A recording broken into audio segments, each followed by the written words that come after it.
The sun hung low over the Pacific, its golden rays painting the waves in molten fire. A charter yacht, the Neptune's Kiss, bobbed lazily on the water, its white hull gleaming. On deck, Cassidy Vane adjusted her mirrored sunglasses, the breeze teasing her sun-bleached hair. She was here for a weekend of diving and photography, a perfect escape from the grind of Los Angeles. But the ocean had other plans. 1. The warning.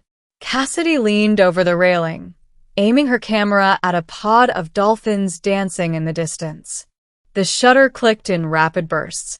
"That's National Geographic cover material," came a voice behind her.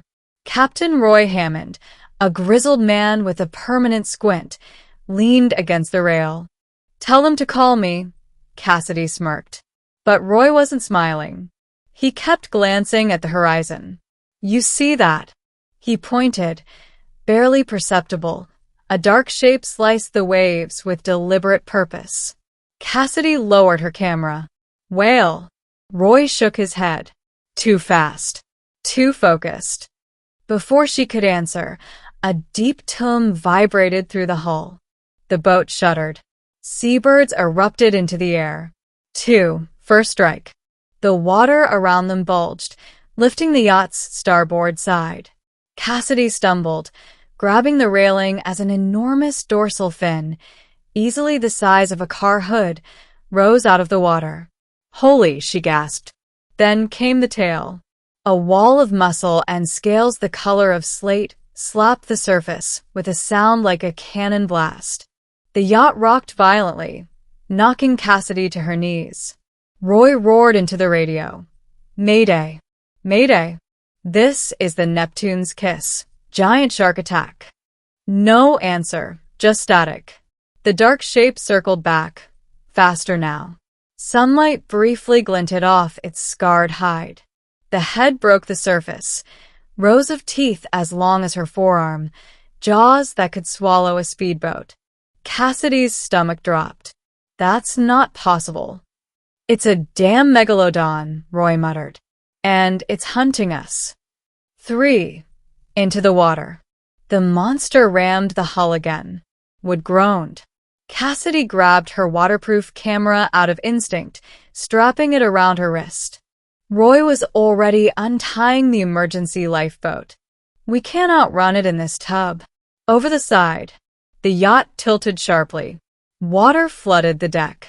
Cassidy clung to the railing, her heart pounding. She thought of the endless miles of ocean beneath her, dark, unknowable, hungry. "Cassidy, now." She jumped. The cold hit like a slap.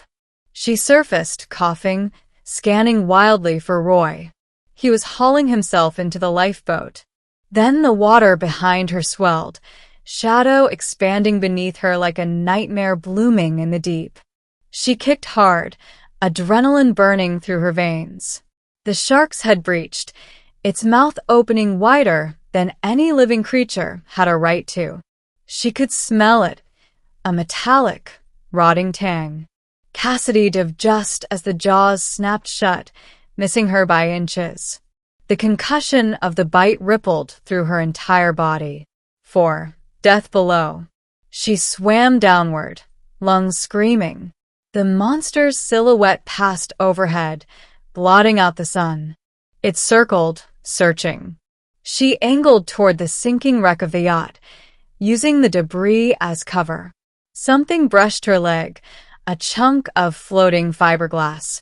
She grabbed it, pushing upward toward a pocket of clear water. The shark reappeared, faster this time, jaws yawning.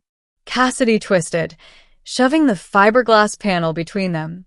The teeth shredded it like paper, but it slowed the monster just enough for her to break the surface again. "Cassidy." "Here." Roy's voice was hoarse, panicked. He was rowing hard, the lifeboat less than 20 feet away. She surged toward him. Then the water surged too. 5. The chase. A massive wave, born from the shark's momentum, lifted her out of the water and flung her toward the boat. She slammed into the side, gasping, and Roy grabbed her wrist, hauling her aboard. "Row," she choked. They dug the oars into the water, but the dorsal fin was already slicing toward them. "It's playing with us," Roy said through clenched teeth. "Just like a great white with a seal." The shark disappeared again. Silence. Then, boom. The lifeboat lurched upward as something struck it from below. Cassidy's stomach twisted. This wasn't an attack. It was a launch. The mega shark erupted from the water in front of them, a living skyscraper of muscle and teeth. For a split second, she saw its eye black, ancient, intelligent. The jaws came down. 6. The escape. "Hold on," Roy bellowed, and yanked the flare gun from under his seat. He fired point blank into the monster's mouth. The flare hissed and popped, embedding in the gum line. The shark thrashed violently, slamming the side of the lifeboat with enough force to toss Cassidy into the water again. She fought her way to the surface, spitting salt water, and realized the boat was now upside down. Roy was nowhere in sight. The mega sharks had breached again, searching. It locked onto her, tail sweeping in a slow, deadly arc. Cassidy's brain screamed move. She swam toward a cluster of floating wreckage from the yacht, a dive tank, a tangled fishing net, and a shattered crate of emergency gear. Her fingers closed around a bright orange canister marked compressed air. 7. Final play. The shark came straight at her. She dove beneath the net, clutching the canister. At the last second, she shoved it into the shark's open mouth. The metal scraped against its teeth. It tried to bite down, but the canister lodged deep. The monster shook its head violently, trying to dislodge it. Cassidy swam for her life, surfacing near the capsized lifeboat. She climbed onto the slick hull and grabbed a road flare from the emergency box still strapped under the seat. Her hands were shaking so hard she almost dropped it. She struck the flare. It hissed to life in brilliant red fire. She hurled it into the shark's mouth. The explosion ripped through the water, a shock wave that slammed her backward into the ocean. Heat and bubbles enveloped her as the beast's roar, if it could be called that, reverberated in her bones. When she surfaced again, gasping, the water was littered with bits of scorched flesh and fragments of tooth the size of knives. 8. Aftermath. Roy's head broke the surface 20 yards away. He was coughing alive. "You," he wheezed, "are insane." Cassidy let out a shaky laugh that dissolved into a sob. "I'm alive." They clung to the overturned lifeboat, drifting under the bruised purple of the approaching evening. In the distance, a rescue helicopter appeared, rotors chopping the air. Cassidy looked back at the water, calm now, deceptively so. The sun slipped lower, and for a heartbeat, she imagined she saw another fin, far away, cutting through the waves. The ocean, she thought, was never empty.